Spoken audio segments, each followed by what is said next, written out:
Recently it has been pretty cold here in the Netherlands, and I started gravitating towards perfumes that I usually would wear in winter because I just want to feel warm. You know this energy in winter when you just want to sit by the fire and read a book?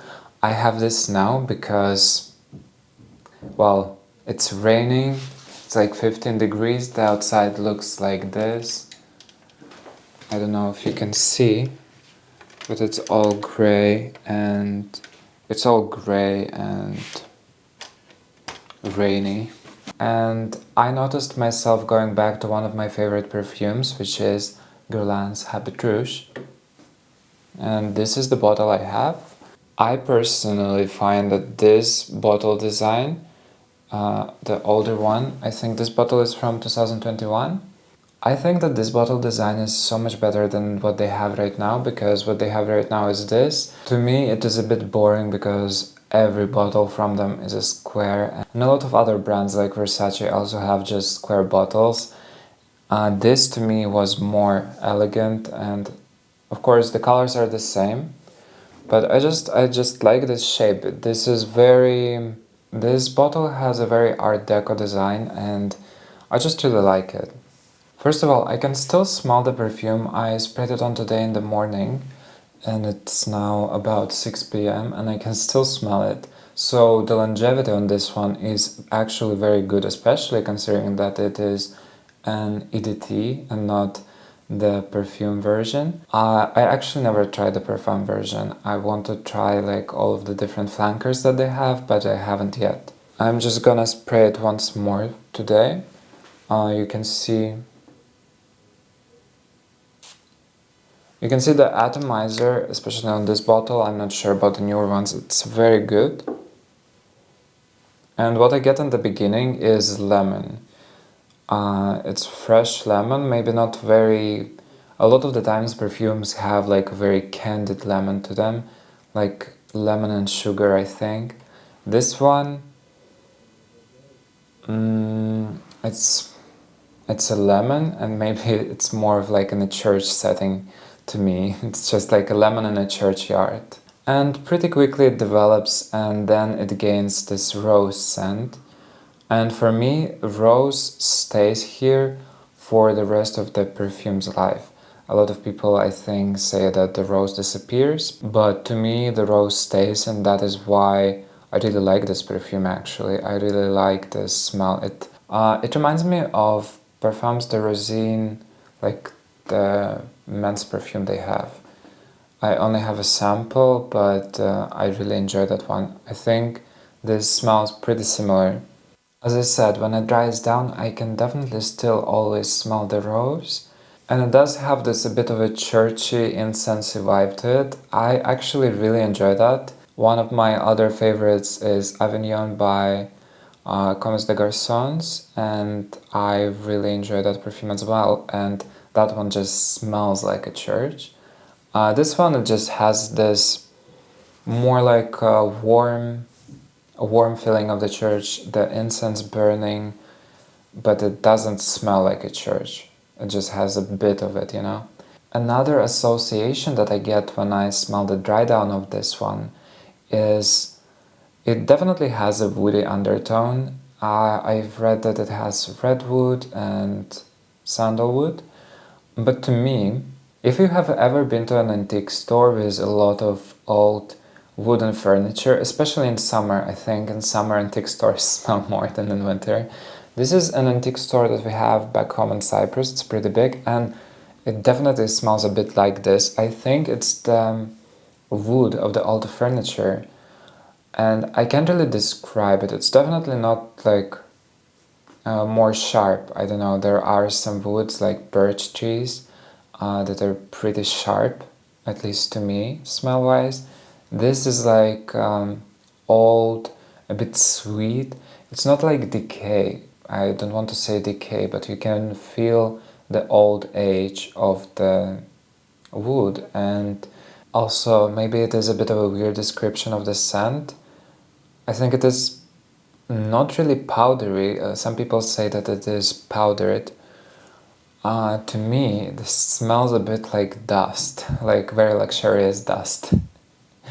And I know that dust doesn't really have a smell, but it's once again, it's like that antique store. It's the old mansion.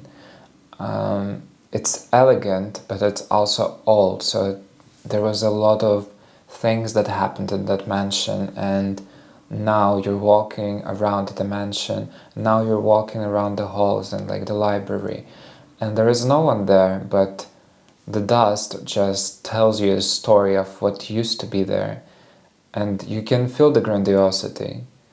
It's very, it's very grand. I think that this perfume is very bourgeois. I don't really see someone who just wears a t-shirt to wear this and for it to make sense.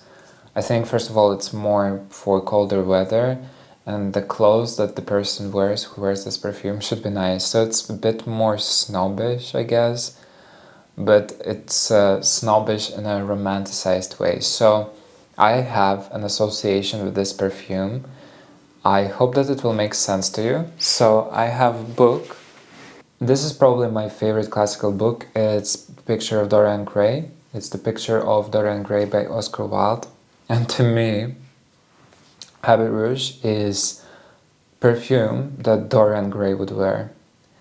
I can see this perfume being worn by someone like Dorian Gray while it is winter and they're just relaxing in the library, reading something, not really paying attention to what they read, but still reading it, wearing more comfortable clothes, but at the same time it's still very flowing fabrics, maybe silk.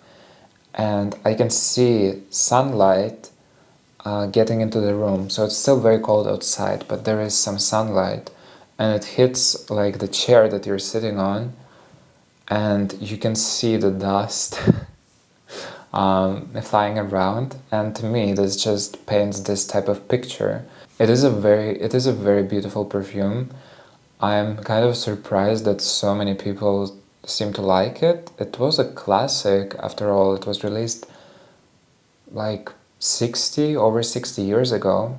It was released in early 60s, I think. Yes, this perfume has this elegance. It's very grand, very beautiful, very old, kind of like the good old days. But then those days, of course, were not that good. But this just has this romanticized version of that.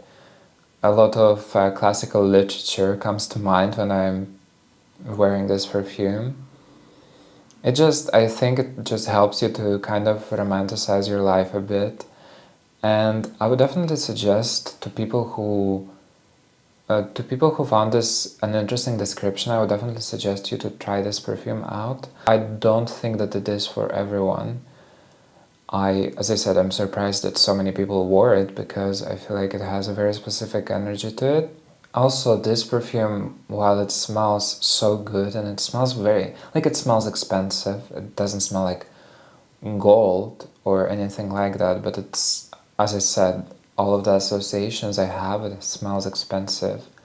And it is actually pretty cheap at the bigger stores, of course, and at Guerlain themselves. It is around 100 euros for 50 ml. However, I checked on some discounters today to see what the price of it is. And you can actually, for like 60-70 euros, you can buy 150 ml bottle. So the price is very good for what it is. I'm not really sure how it smells now. Maybe they changed it a bit with the new bottles, but from what I hear, they didn't really change it. Also, I would love to try like the original one from 60s. If you can find this bottle, I would definitely recommend it more. But of course, it's to personal taste. But this cap, I'm not really sure what it's made of. Inside it's plastic, but outside this feels kind of like wood, maybe paper. But this doesn't feel like plastic, so I like that as well, and it sits pretty tightly on the perfume. If you have tried other variants of this, let me know what's the difference between them. Also, another note, last like little thing. There is a leather note in this, and I don't really smell the leather. Maybe I'm just not really accustomed to what leather smell is yet, but I tend to not really like very leathery perfumes. To me, it smells bitter. Like, to me, leather kind of smells bitter, or I don't know, it's a bit too much. But in this one, either it's very light or I don't really smell it. So it's not very leathery, even though leather is mentioned in the accords. But to me, it doesn't really smell like leather. Maybe, once again, as I said, there was a lot of imagination of libraries and stuff like that, maybe leather-bound books. But definitely not like very intense leather scent that some perfumes like Cherry Punk by Room 105, 1015. Yeah, definitely does not have that smell. So if you don't really like leather perfumes and you see leather in this, I don't really smell it, I think you'll be fine. But it's pretty easy to get a sample of this. This is also a very available perfume. You can just go to a local store, I think, and find it. Though for me, it was a bit harder. I didn't find it at a store. They had like everything Guerlain. They had the Aqua Legoria line. They had all of the other ones, and then the store attendee told me that that one was in private line. I think she just confused it with the new limited version thing, because I don't think that EDT is in a private line, but they didn't have it, so I had to order a sample online. But this was my video about Guerlain's Habit Rouge EDT.